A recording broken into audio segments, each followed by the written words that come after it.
y'all, welcome back to the Buzz with KDB. But first, here's a word from our sponsor. Maggie Joe's Handmade is a small family-owned business making all-natural laundry products that are just as safe as they are effective. From laundry detergent and scent boosters to upholstery deodorizers and wool dryer balls, everything is handmade in small batches using clean, simple ingredients with no harsh chemicals ever. If you're ready to upgrade your laundry game and make sure your whole house smells amazing, they've got you covered. As a listener of the Buzz with KDB, you get an exclusive 15% off your first order with code BUZZIN15 at checkout. Just head to MaggieJoesHandmade.com and treat your laundry to something naturally fresh. Alrighty guys, welcome back to the Buzz with KDB. I'm sat here with Mr. Cole Phillips today. Here at High Horse Saloon here in Texas City, right across the street from our house.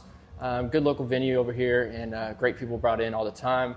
And so I'm going to stop yapping to Mr. Cole can tell you a little bit about himself and where he's from and why he is here today. So if Cole, if you could tell a little bit about yourself, where you grew up, what you did. And, go ahead. Howdy. My name is Cole Phillips. I'm from Bridge Creek, Oklahoma. And down here opened up for Mr. Tyler Halverson. Hell yeah. Damn good time. Y'all had a lot of runs together. Like, he's taking you pretty much all over. That's pretty freaking cool to have somebody that's that supportive of you as a younger artist, right? He's a little older than you, and so having somebody like that is about to be a cool mentorship of 1,000%. It's great. I mean, we've done our own headline runs and stuff since I've gotten to open for Tyler, and I just notice a lot of things that he does. I'm like, okay, we got to do it this way because that's really the only way I've seen it. Yeah. But yeah, him and his guys have been absolutely great to us. Y'all done any songwriting together? Anything? We've written a couple together. Yeah. Yeah. Nothing too special though. Gotcha. Are you a big writer? Or are you? Oh yeah, that's my favorite part. That's your favorite part. That's my favorite. Why part. is it your favorite part? I don't know. I feel like I learned things about myself that I didn't even know. I think Noah Kahn might have said that, and it's so true. Yeah. Yeah. You get to push yourself in stuff that's not really physical, it's mental. Definitely. Were you a big writer back in like high school, junior high? Were you writing then? Not really, honestly. No. So, I wrote that song, Drinking Alone, whenever I was 16. And then, I've written a few songs here and there after that. And then after that started blowing up, then I started writing more and everything like that. And that's got to be a crazy feeling, is putting out music. And how long did it take for you to really notice something that was moving on? Because it's hard to get something to move off socials. It's very stagnant at first, but yours was pretty fucking immediate. It was weird, dude. So I put that song out my sophomore year of high school. I wrote it my sophomore year, and my dad was like, hey, dude, you should, for your birthday, I'll pay for production fees and everything like that, and if you find a producer. And I was like, all right. So I found one. His name's Trevor Thornton. I still work with him. And anyways, it was just weird because I wrote that song my sophomore year of high school, and I didn't post on TikTok or anything. Yeah. And it just kind of caught fire on TikTok my senior year. Yeah. Yeah. So it was odd. Yeah. It was odd. And so just for reference, how old are you now, just to where people see a gap of age-wise, how long ago that was for you? Yeah, I'm 20 years old. You're 20 years old. Yeah. Shit, you can't even have a beer here, man. No. That's fucking crazy. Does that have a good feeling to it, though, where like you can go into a show and... No, I want a beer, dude.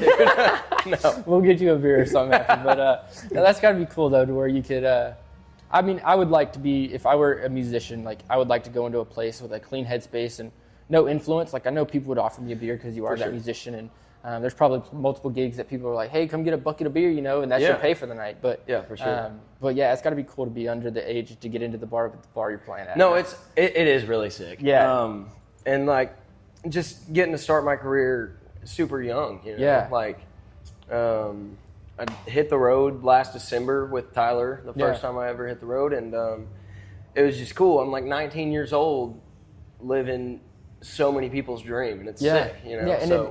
I'm not saying it happened overnight. You said you recorded those 2, 3, 4 years ago, and but it does feel like you said, you had no TikTok pushing it. You were somebody else found it, and it just went like wildfire. Do you have any explanation for like why that happened? I don't. I have no clue. I've prayed and asked God so many times, and I think I just think God chose this path for me. Yeah, and even awesome. if it's not forever, even if it's just right now, I think God chose this path for me. Yeah, for awesome. sure. And then, so after that first single, you released a couple more singles, right? Yeah. And I think that's the newer age of music being released that catches real fires. So many people have such a short attention span for waiting for music and everything like that. You release 2 months, another single. Do you think that's the formula that new musicians should strive for? I don't know. I think everybody's lane is going to be different. I just know with me and my team, it was the best. It sounded the best in our heads, and we put together a game plan, and we were like, okay, every 2 months we're gonna put out a new single, and then at the end of all those, we're gonna group it all into one big, album or EP or whatever. And hell yeah! It's worked great for me. I just know Hudson Westbrook out of West Texas, Nolan Taylor in the Kentucky area. Those guys really put out a fuck ton of singles. Yeah, dude. And I think it was just not even you had the exposure that it was already there, but for those guys just to be saying, hey, I'm still writing, hey, I'm still doing this, it's really testament for those guys, and even you just to put out saying, hey, I'm not just a one-hit wonder. Yeah, I can go ahead and make other music. But, definitely. How was that writing process to where you're putting out singles, but you're still having to produce for a later project? Was that kind of intimidating? Not really. No. Not really at all. I have a great group of people in Nashville that I love writing with, and just a lot of people that I could hit up anytime and go sit down and write a song with. And yeah. I still write by myself, and so we have so many songs. And every time we're like, okay, it's time to start recording new music, we just pick the best ones. Yeah. Where do you go to record? Do you record in Oklahoma?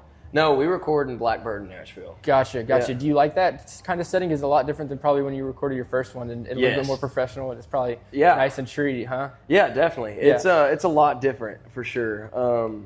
But no, I love recording at Blackbird. Yeah, it's just insane. Did you ever go up there before you started releasing music just to see the scenery, or was it your first time? No, just straight music. Yeah, that's cool. Yeah, it's always been work for me. Yeah, that's awesome though, because you can differentiate between, hey, some people do record in their home area, and so it's got to be kind of confusing and conflicting where you're going to work the studio and it's 5 minutes from your house versus hopping on a plane and being able to differentiate that type of stuff. Yeah, it's definitely different. And I still go to my producer's house and we record stuff. He lives 30 minutes south of me.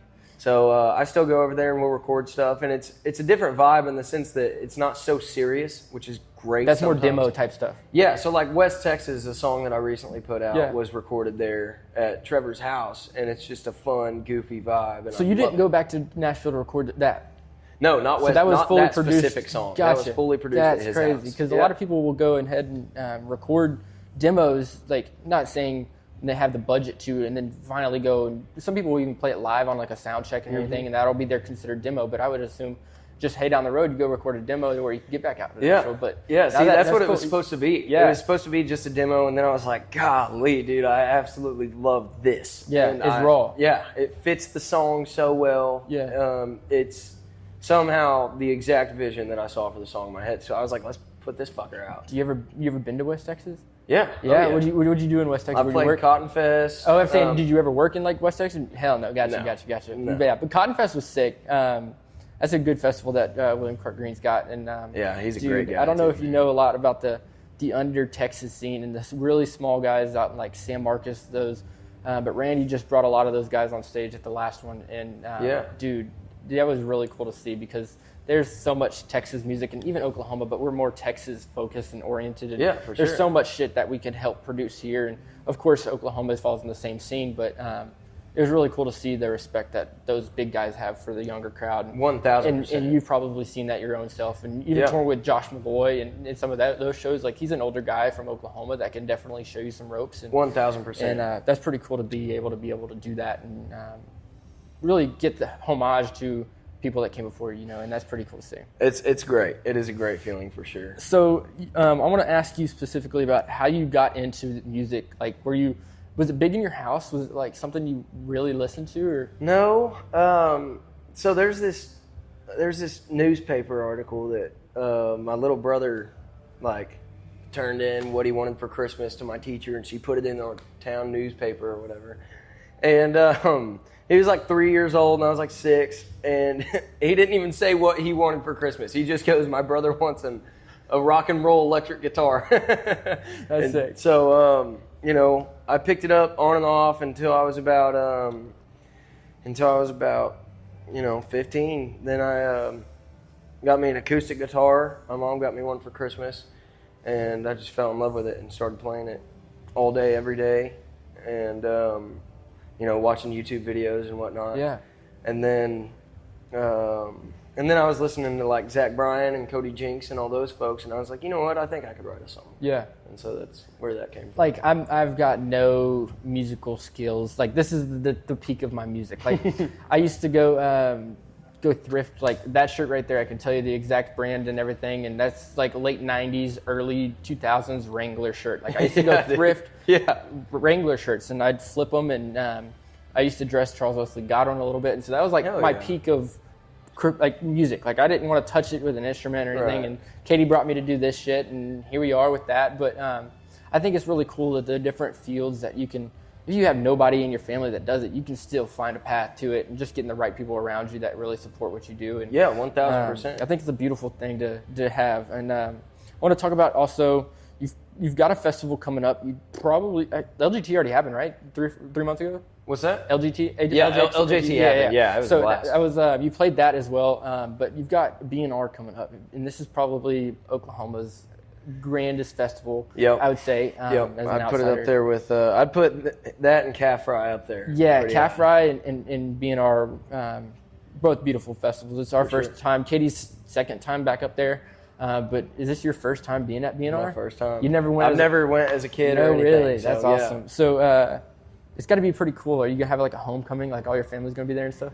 I don't know. That's about 2 hours out from us. Yeah. So and like my family doesn't go to everything, Gotcha. Yeah. And I have a show in Oklahoma City in November. But yes, I am so stoked to play a big stage in Oklahoma. Yeah, it's got to be a pretty cool thing to where.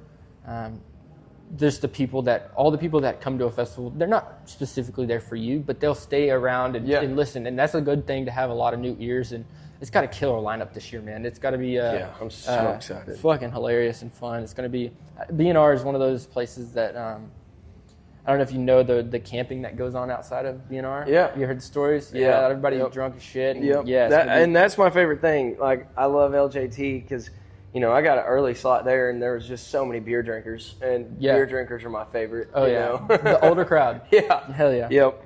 Awesome. So we're going to talk a little bit about your last EP that came out in April. Right. Steel Toes and Texacos, right? Mm-hmm. Like, how long ago were you starting to work on that project to where it did come out in April? Was that a long project for you? That was a pretty long project. Yeah? What made it so long? We booked the studio, and then get to Nashville and everything, go in and track the songs, and then I got sick, which was pretty unfortunate. And then we couldn't find another studio date for like 3 more months. And so me and my producer just kept getting together and talking about exactly what we wanted to do. And then we finally got to go record it. And then, just the process of getting music out and trying to push it to the industry before it even comes out just takes a while. Yeah, absolutely. Yeah. And Nashville's good at that, though, is pushing out. That's the best place to make connections in the scene. And I love going to Nashville. I wish I could go to Texas. Yeah. If you were to record like a dream studio in Texas, what would that be? I forget the ranch. Adobe, like the Sonic Ranch. Yes, the Sonic. Yeah. Oh my goodness, I want to go record there. Dude, so many people have recorded there. Cody Jinks, Whiskey Myers, Co Etzel. So many legends have recorded in that studio, and that's one I would like to go. Like you can't just be like, hey, I want to just tour this place, know, because they're always fucking working. But it'd be a cool place to just like even do something like this, and would be sick as fuck. Yeah, 1,000%. Yeah, that's one of those places you just can't walk into. So I know. But I've got a weird one for you. If you didn't pursue music, where do you think you'd be working and doing at this very moment? Oilfield. Really? 1,000%. Is that family something that you related? Gotcha. Were you pipeline or you wanted to drill? Oil rigs. Yeah, Gotcha. my dad was my dad's dad, and everything like that were just like welders on oil rigs. Yeah. And that was just where it was headed. Were you wanting to be in West Texas or Oklahoma, or where do you want to be? No, actually, like Wyoming and stuff. Gotcha. Is where I wanted to be, but I probably would have tried to make the big bucks and go overseas. Really? Yeah, that'd been cool. I've got a buddy that travels around and does all that and chasing turnarounds and doing all that shit. And I'm like, dude, you're just gonna. I know you're gonna have all the money you want by your 35, but Yeah, shit, I know, it would have been way too much for me. I mean, and like this life treats me so well, you know. Yeah. Especially, you know, I stay away from drinking because I can't drink yet, yeah. you know. And so it's treating me well. I get to travel and see everything I want, you know. But it's not taking the toll on my body or nothing. 100%, 100%. You've seen a lot of places in, Yeah. in a little time. Like some people will play within their state for years before they get to go travel outside of their state. There are multiple people I talk to on the regular that are like, man, I'd love to come out to Texas. And I'm like, I got a bed for you, just book the flight, you know. And out of all the places you've seen and played so far, do you have a favorite state to play in and why? Mean, Really? Yeah, I mean, as an Okie boy, can you really say that though? Yeah. Yeah? Oh, you can? 1,000. Awesome. So, like, I am so Oklahoma. I'm so proud to be in Oklahoma. Yeah. I am, you know. I just don't think my music fits better in Texas than it does in Oklahoma. I don't really consider myself like Oklahoma red dirt. I don't put myself in the same category as Flores or any of them, you know. My favorite band of all time is Turnpike Troubadours. Ooh, I will say that. Okay, so I got to ask, were you at Boys from Oklahoma? No, I was on the road. I was so mad. She was there. What day did you go? Thursday. Thursday. I drove down there as soon as the concert started, 2 hours away. My buddy was the first in line on Thursday. He's a good friend of ours, and he got an interview with Josh Crutchmer, if you know who that is. That's sick. And it's in the book and everything. But we went Friday, and dude, what a fucking blast! Have you so seen upset. Turnpike live? No. No way. No, I was so upset. So I'm gonna tell you a little story about 5-10 minutes that way down the road. We're in Galveston County here, and in Galveston County they have a fairground at a place called Jack Brooks. Y'all probably drove right by it to go down to the beach. About 13 years ago, in April, Whiskey Myers opened up for the Turnpike Troubadours. Oh my goodness! For about $12 tickets. I think I'd die. Dude, I was 12 years old, wondering what the hell. Oh my goodness, that is nuts. I looked it up, just talking shit on Twitter. People were like, "What's the best show you ever went to?" and didn't know what the show was. And I was 12. I didn't fucking know, but to go look back and see who Turnpike had opened that show, and I was like, "What the fuck?" Like these are people selling out stadiums now, and it's not. I was just seeing it at a fair, and that was one of those things where you just take it in retrospect, and you're like, "Fuck, man, that was cool," you know. For sure. And but yeah, do you have any crazy shows that you've been to personally? Like one of your favorites? I really haven't been to that many shows. Really? No, I didn't grow up going to watch music or anything. No. The craziest shows that I've been to, I've played. Like, do you go to shows on the road? Like when you're out in a city and you don't play until tomorrow, do you go out and see if there's any shows going on? Not really. No, trying to just get home rest and hang out and focus on tomorrow. No, Gotcha. but my favorite venue I've been to is Billy Bob's, Texas. Have you been to the green room at Billy Bob's? I played Billy Bob's. Oh, you did? Yeah. Gotcha. The green crazy. room, the green room is fucking cool in Billy Bob's. Nuts. So my guitar player actually proposed to his girlfriend the green room of Billy Bob's. So cut here. No, I'm just kidding. I'm just gonna cut. But I'll tell you something here after we get out of here. But that's fucking sick. And so Billy Bob's, we went up there with Chuck, and Chuck was like, "Come on back." And there's a guy that's been here through Texas and seen all everybody travel through there, just going in the green room and looking around. It's like, fuck, man. Legendary. Like, dude, it's crazy cool. Legendary, yeah. And that's one of those venues, like, I think world renowned. Anybody playing country music will want to play there. And for sure. How was your first time there? What's that? How was your first time there? Insane, dude. Yeah. Insane. Was it a weekday show? Weekend show? No, it was a Saturday show. No shit, that's fucking sick. We did a co-headline with Bottomland. Oh, hell yeah. And it was... Those guys, that we just did a podcast with them. They were playing out in Crystal Beach, and we did a podcast with them. And great guys, local guys out of Conroe, and so that was really cool to see them do that too. But how was your show? Did you have a pit? Did you all seated? No, it was seated. Cool, it was seated, but it was so sick. It was very full. It was so much fun. It's got to be one of those places that, like, I mean, I would never imagine it because I'm never going to be an artist, but take your breath away. Like it was so. I grew up listening to Stoney LaRue live from Billy Bob's, Jason Boland, Pac, like all of them live from Billy Bob's, and so it was just so cool, dude. Yeah, I was like, there was no words for it. I was on stage like, holy shit. Have you played Green yet? No, I haven't played Green. Dude. I've played Floors, which was so sick. I've not been to Floors. Floors is probably my next one. You got to go to Floors. But I want to do an outdoor show at Floors. I don't want to do an indoor show. Yeah. And it's got to be the fall. I don't want to go out there and beat. Right. You know, it's got to be the perfect show. Yeah. And so last summer when Katie moved down for the summer, just to where we could like trial run. We were long distance for 2 years, and so I was like, let's see a trial run of you moving down here for the summer. And we went to Billy Bob's. We went to Green. We went to anywhere, Whitewater Amphitheater. Have you ever played there? Dude, have you ever been there? Dude, that one's, you got to look up into that. We're going to go see Treaty Oak there next month now. And so it's going to be fucking sick. This will probably go up in a month, so it'll probably be on the road from that. I don't know. We'll see. But I've got to ask, since you are not a big fan of Oklahoma compared to Texas, I'll ask you both of these questions. Your Texas Mount Rushmore versus your Oklahoma Mount Rushmore of artists. You can do songwriters too. Like I think I'd probably categorize them both together. Cool. If I'm being honest. Yeah. What would you go with? Turnpike's your one, right? Turnpike's my one. Yeah, for sure. Robert Earl Keen's got to be on there. Hell yeah. Oh, golly. Cross Canadian, I think, would be on there.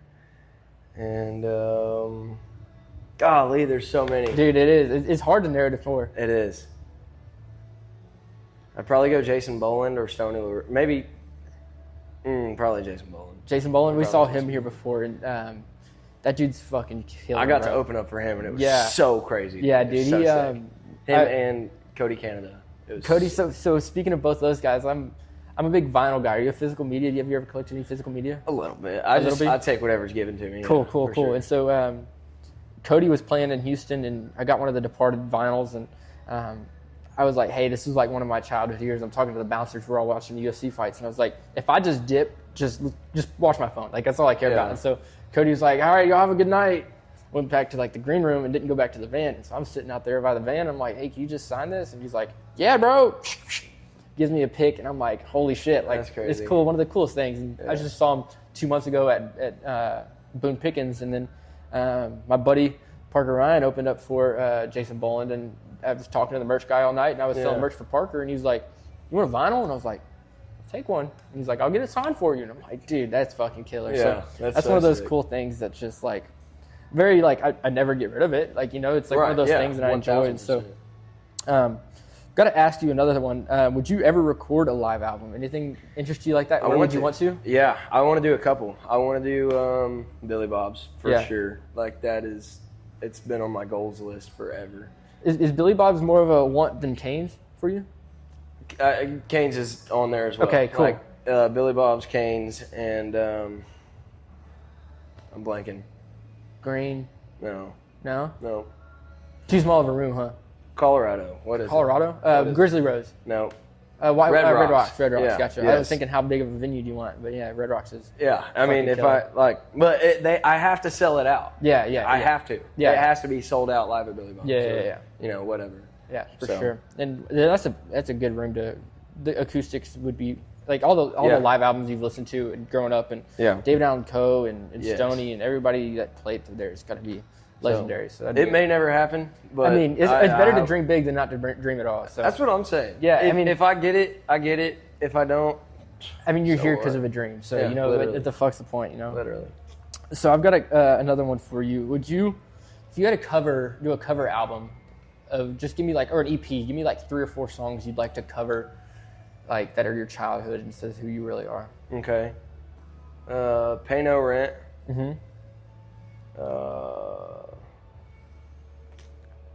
What You Gonna Do with a Cowboy by Chris Ledoux and Garth Brooks. Dude, that's fucking fire. I should have worn my Chris Ledoux shirt. Playing that tonight. Oh, hell yeah. Yeah, it'll be sick. I'm excited. Georgia on a Fast Train, Billy Joe Shaver. And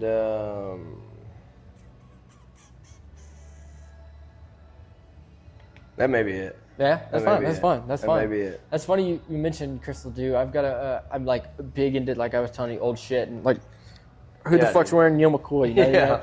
And so I had an old Chris Ledoux shirt, and it had like the 8 seconds, and it had a big old bull on the back. It was sick as fuck. Yeah. So when I was a little kid, I used to ride bulls, and every single time pulling up to any rodeo arena ever, my dad would be playing Hooked on an 8-second ride. It's so funny, dude. That's one of the ones that's like probably burned into your brain. Yeah, I'm just like a little kid in the back seat with my bug juice and my can of freaking Jack Links, beef jerky chew, and it's like you're about to just strap I'm like, I'm ready to roll, dude.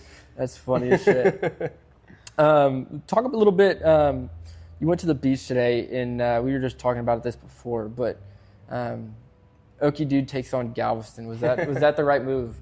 Yeah. Before show, you're not too tired? No, it was great. Yeah, no. That's crazy. I went out there and started acting like a little kid. Dude. It was fun. She's like tanning, reading her book, and I'm like, "Hey, watch me body surf this wave." There's so many people here that will say, "Hey, I'm never getting in that fucking water. I'm never getting in that water." And there's so many people that come out of town and they're just like, dude, I don't give a shit. I was like swimming pond, like farm. They say flesh-eating bacteria's out there. What's that? They say flesh-eating bacteria's out there. In Galveston? Yeah. So fucking what, dude? So what? Gotcha. If I go from flesh-eating bacteria, so what? You've also got to run through Tennessee, Georgia, one Kentucky, right, too? No, Tennessee, Georgia, Alabama is what it is. North Carolina. North Carolina? North Okay, Carolina. I'm misreading then. And those shows, is it your first time in the East Coast, like hitting shows hard? Our first time headlining, yeah. Yeah. I got to do a solo acoustic run with Uncle Lucius up there. Dude, Going all the way up there. Uncle Lucius is one of those other ones that just another vinyl, crazy. and they like meet them, and they're the most great. genuine humans I've ever met. Oh my goodness, yeah, you got to be kidding me, dude. They're so nice. Yeah. They're Did they so give you any kind. pointers or anything like, hey? I mean, yeah, but like again, just watching them and learning from them. Yeah. That's the best way I learned. But just the nicest guys ever. Dude, the they're nicest fucking cool. group of folks ever. For Awesome. sure. Yeah. You have any crazy green room stories or like after show stories where you're just like, what the fuck just happened? I got non-disclosable ones. Is that signed or is that just non-disclosable? No, that's just me. Gotcha. We can talk about those another Gotcha. No, that's funny as shit. In 5-10 years, where do you see yourself in the music scene, output-wise? Do you want to be the type of guy that's album a year? Or do you want to be put your best foot forward in every album whenever you want? What type of you want to do? I don't know. It's still early and you've got time. I couldn't tell you. I want to, just keep putting out the songs I want to put out. Yeah. Whenever I want to put them out, If people listen, they listen. If they don't, so what? Yeah. That kind of deal. I couldn't imagine your phone when Drinking Alone blew up. Crazy. Dude, how was that? How I did you didn't know have that? TikTok. Yeah. I didn't have it on my phone at all. And all my buddies are like sending me TikToks, and I'm like, dude, I can't fucking watch these. Yeah. And they're like, Drinking Alone's getting massive. And I'm like, okay, getting massive. Yeah, like 94 videos you mean, yeah. Yeah, you saw 2 TikToks? Yeah. Okay. But no, dude, I downloaded them. I was like, wow. Yeah. This is every other video. Yeah, it was. Sent it to my producer, and he's like, same thing. Like, so, yeah, right. Do you want to recut that song at some point? No. No? You're going to leave it raw as it is? Yep. That's I'm a good done thing. with it. Yeah. Anything you would change your mind? Like if you, I don't know, if you wanted to do something, like a different style of that song, would you ever do that? I don't think so. No? I don't think I would. I mean, I think the reason it's loved so much is because it is so raw and just what it is. And you recorded that at your producer's house? yeah, Gotcha. yeah. And lately the music's kind of been moving towards not like a Nashville, kind of record, but like definitely more produced than Drinking Alone. And my vocals have come so far. My vocals on Drinking Alone were awful, but I think that's what people love about it. Yeah. And did you do any coaching in between then? a little bit, yeah. Or is it more just self-growth? A little bit. I worked with this lady named Dion Osborne. She is amazing, and she taught me a lot about vocal health, and I learned about 50-50 from her and just playing live and sucking. Yeah, yeah. And you probably cut your teeth for a while after that before you were... I mean, you probably just were getting calls after, hey, this person wants to talk to you and saying, hey, I heard your song and da-da-da-da-da. For sure. How did you filter out to where you landed? Was it quite a bit of a process? Yeah. Yeah? Yeah, it was weird. Because, I mean, I didn't have management. I Yeah. didn't have, a booking agent. I didn't... anything. I shopped labels with me and my producer. Mm-hmm. And like, that's why I always, stand right by him, because he's been there with me since the freaking beginning. But, go ahead. I just shopped labels by myself. And Was that intimidating as shit? No, it wasn't. No? It's weird. Like, I'm the most confident, insecure person ever. Like, if you sit me in a room of people, I don't give a shit. I'll make a fool out of myself 9 times out of 10. Yeah. But, most of the time, me making a fool out of myself is what people want to see in the best way. Yeah. Like me just being me. And so 100%. I love it. Yeah. If you were to go back in time and getting all those phone calls, and you could decide, would you slow it down a little bit, putting out music, or would you have kept it the same way? Kept it the same way. Really? Man. Yeah. That's awesome. I have zero regrets. That's awesome. You know, I've prayed about every decision I've made. Yeah. And I have zero regrets at all. Yeah. So is your producer further in with you now? Does he help you with booking? Does he help you with anything else like that, or is he strictly just your producer? No, he gets to sit back and be my producer more than he ever has. That's awesome. And I love it. I get to go over there and, you know, bullshit and have a few, you know, non-disclosures. Waters. Hell yeah. And hang out and, you know, write songs or record songs or whatever. So yeah, he's gotten to take a huge step back from the actual career side of things and just focus on music. Cool. Yeah. Do you ever anything in the future? I know you just released in April, and that's a big thing to just move on from. That was an exceptional EP. I really did like that. Thank you. It was one of my. I found it later in the year than April, but it was one of my favorite EPs of last year, and it was really cool just to see the growth, because like a debut album is something, but the continuation of that, because you can sit on a debut album for years of writing, but an EP is your second form of for sure of your writing after that. And so I think it was really a beautiful thing to say, hey, I'm really here for the music and I'm not just here to bullshit. And it was really highlighted real well, and it was really cool to see. Anything future for this year? I know you just released something not too long ago, didn't you? About a month ago or two? The EP is the last thing. The EP? Okay, gotcha. I couldn't remember if it was if you had a single in between, but do you plan on doing any of those this year? I want to get in the studio with some songs for sure. We haven't been in the studio since the EP. Gotcha. So. And that was, you said you had a couple months between recording and getting it back out, so it was probably recorded back in before y'all met, probably, huh? Oh, way before. Yeah. Oh, cool. yeah. So anything you want to say about what you want to record? Can you?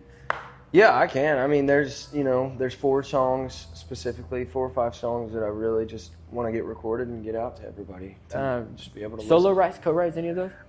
2 solo writes and then 3 co-writes. Acoustic, full band? Full band, probably. Awesome. Have you teased around playing versus a full band versus acoustic? A little bit, yeah. It's got to be difficult to determine, because there's so many different outputs that can happen if you just off the simple the decision of, hey, I want an acoustic album, or hey, I want a full band, and 1000%. And then also you do play with your band quite a bit. Yeah. Where'd you meet those guys at? So actually, the first guy I met out of this group was the drummer. His name's Caden Long, and I was like, you're a little odd, but I kind of love you. Yeah.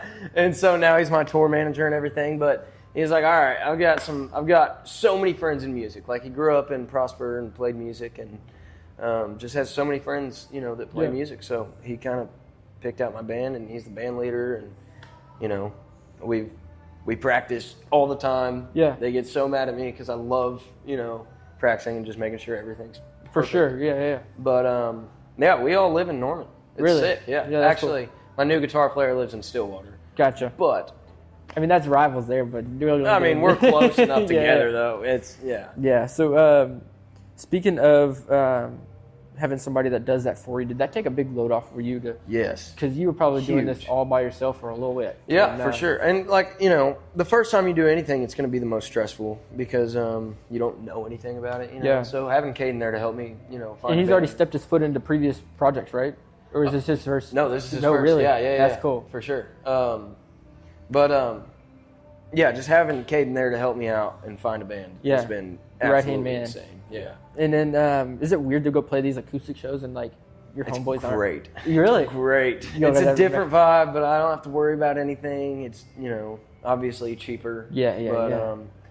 I get to go up there and mess around by myself on stage. For sure. It's pretty sick. Sure. And then you're playing another show we'll probably catch in September here at Medley. I've never been there. It's in Conroe. Yeah. Is that going to be a full band show? Do you know? That'll be full band. Oh yeah. We're gonna have to catch both of those. So definitely be back up there, and then.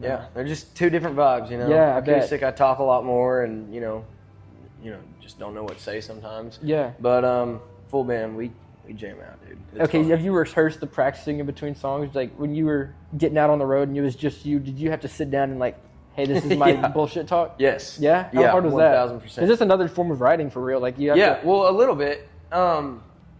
Depending on where you go with it, you can definitely just bust a joke out and get to the next song. 1000%. So there's some people that do have a conversation, and I kind of have to. I suck at just talking. Yeah. I suck at it. I mean, you're doing good pretty here. Like, not too bad. Yeah, but that's different. Yeah, yeah. There's I can respond to you. Yeah, I can just 1000%. Yeah, And like sometimes if you say something, it's kind of like comedy, I guess. Yeah. If you say something and nobody reacts, you're like, oh, fuck, shit. What do I do here? Yeah. So just being on the road, acoustic has helped me a lot. Helped me out a lot. Even full band because I know what to say. Yeah. Cool. Any influences that were like childhood wise that your parents would always listen to and it really brought out of, hey, maybe I can do this? Like anybody that like specifically? I mean, my dad always burned the CDs of freaking Stone Hill Rue and Jason Bourne and all them, and that's really it. My mom always had on this radio station, Jake FM. My dad always had on this radio station called Hank FM. And Hank was like old country, and then Jake was like new country. But there wasn't any moment where I was like, there still hasn't really been, I guess, been a moment where I'm like, I can do this. Yeah. That's going to be a cool feeling where you can be like, it's kind of you're just sat here, you don't have to. I know, but I hope I hope I never feel like I'm doing good. In a weird sense, Because you get in your head. I don't want to get comfortable. That's a good thing, yeah. Yeah, I don't want to be comfortable where I'm at. Comfortable makes complacency, and complacency makes bad music. For sure. Yeah, 1000%. And so that's a good thing to have, is out of your comfort zone. So, anybody in Oklahoma, small artists that you're really digging right now that you'd like, wish people would go listen to? J.R. Carroll. Dude, moly, we did a podcast with JR. Dude, that's sick. That dude, fucking love that guy, and he's a good friend of ours. And I made him typically we'll get something signed. And this one, we're going to Oklahoma tomorrow. I was like, I can't go buy something and get it here, and I'm already packing my bags before I came. And JR was like one of those last minute ones too. And I sat down with the old lady, and I was like, what the fuck do we get JR to sign? And so I went and it was one of those 3-day weekends, and so I went and got one of those $20 kegs of Dos Equis. Yeah, dude. And then I drank all of that, went to my parents' house, got a grinder, grinded all the paint off of it, and then I went and spray painted it like Dr. Pepper red. Oh, yeah? And then I went and put J.R. Carroll in the Dr. Pepper font, and then he signed the top of it. And that dude's, and his whole gig with Jim and Felly and Reed and dude Forrest McCurran on there, Maggie, and they're all great people. And so my bass player is named Tyler Bird. Okay. He's an artist himself, and he makes bangers. Yeah? What would you reference him to, compare him to? I don't know if there is anything really. No, that's fine. Fine. I don't know if there's anything I would compare him to. Yeah. Cool. He's sick. Go check out Tyler Bird. He only has one song out right now, but he's working on more. There's a lot of people out there with a lot of potential coming off one song. Yeah, dude.